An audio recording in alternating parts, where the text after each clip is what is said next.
The left-wing gender insanity being pushed on our children is an act of child abuse. Very simple. Here's my plan to stop the chemical, physical, and emotional mutilation of our youth.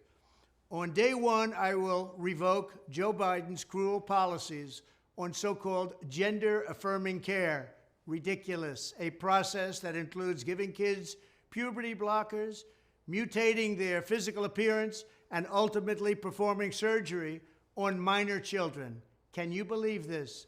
I will sign a new executive order instructing every federal agency to cease all programs that promote the concept of sex and gender transition at any age.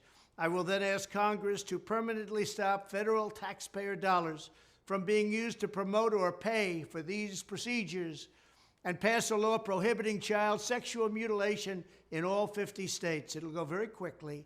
I will declare that any hospital or healthcare provider that participates in the chemical or physical mutilation of minor youth will no longer meet federal health and safety standards for Medicaid and Medicare and will be terminated from the program immediately. Furthermore, I will support the creation of a private right of action for victims to sue doctors who have unforgivably performed these procedures on minor children. The Department of Justice will investigate Big Pharma and the big hospital networks to determine whether they have deliberately covered up horrific long-term side effects of sex transitions in order to get rich at the expense of vulnerable patients, in this case, very vulnerable.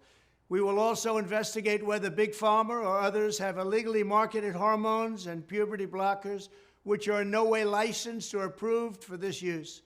My Department of Education will inform states and school districts that if any teacher or school official suggests to a child that they could be trapped in the wrong body, they will be faced with severe consequences, including potential civil rights violations for sex discrimination and the elimination of federal funding.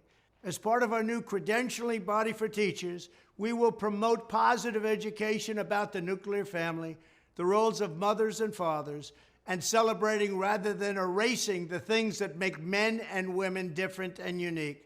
I will ask Congress to pass a bill establishing that the only genders recognized by the United States government are male and female, and they are assigned at birth.